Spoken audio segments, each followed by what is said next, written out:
Hello and welcome to Simplicity in Stocks. Undervaluation in the stock market can offer a margin of safety for investors. Buying stocks below their intrinsic value increases the chance of market beating returns.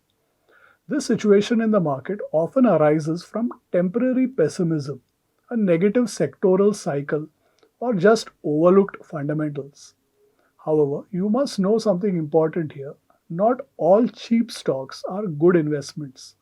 Some could be value traps, where low valuations reflect weak business quality, poor corporate governance, or a structural decline. Relying only on low price to earnings P or price to book PB ratios can be misleading. True value investing requires patience, thorough research, and the ability to distinguish between temporary mispricing and genuine long term risks. Investors must carefully assess earnings sustainability, debt levels, industry outlook, and management credibility. In this video, we look at three undervalued Sensex stocks. In determining these stocks, we have compared the P and the dividend yield of the companies vis-a-vis the BSE Sensex. Please note the video is for information purposes only. It's not a stock recommendation and should not be treated as such. There is no opinion or view on any stock covered herein. HDFC Bank. HDFC Bank is one of India's largest private banks. It offers retail, corporate, digital banking services, including loans, deposits, credit cards, and is known for its strong asset quality and technology focus. The bank has grown rapidly over the decades.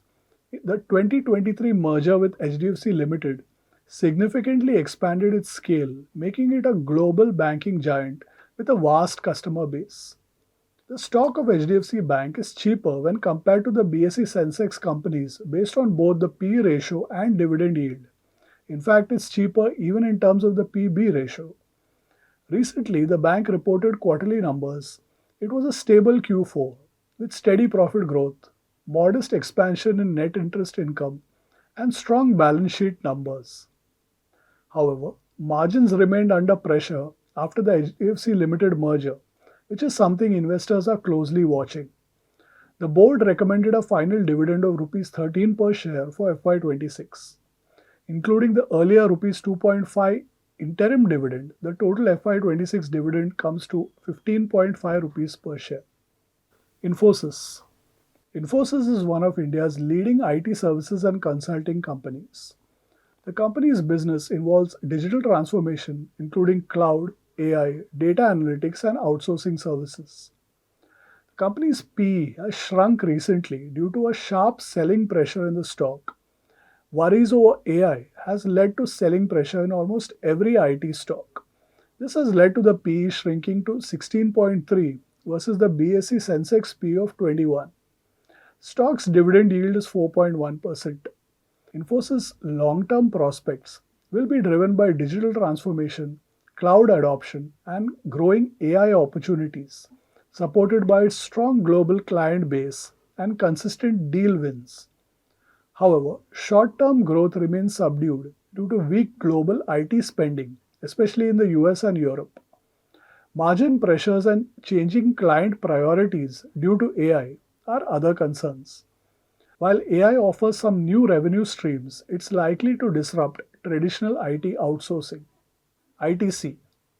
ITC is a diversified Indian conglomerate with businesses spanning FMCG, cigarettes, hotels, paperboards, and packaging, as well as agri products.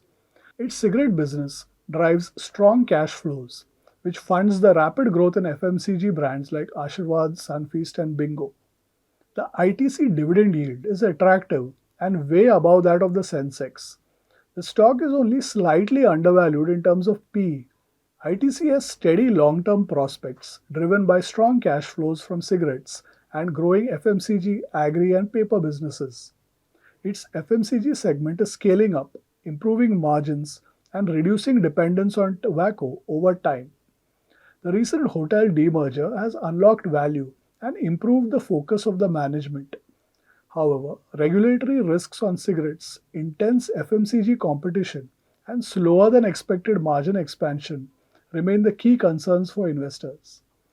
Its long term performance will depend on how successfully it transitions into a truly diversified consumer company. Investing in undervalued Sensex stocks can offer a margin of safety as large cap leaders often possess the resilience to recover from temporary market corrections. These companies typically provide stable dividends and the potential for capital appreciation when valuations revert back to the historical mean. However, risks include value traps, where stocks remain cheap due to fundamental business decay rather than a market oversight. Furthermore, large caps may underperform high growth sectors in the short term, leading to opportunity costs. Successful investing in such stocks requires deep fundamental analysis to distinguish between temporary price dips and structural declines in a company's competitive position. Investors should evaluate the company's fundamentals, corporate governance, and valuations of the stock as key factors when conducting due diligence before making investment decisions. Happy investing!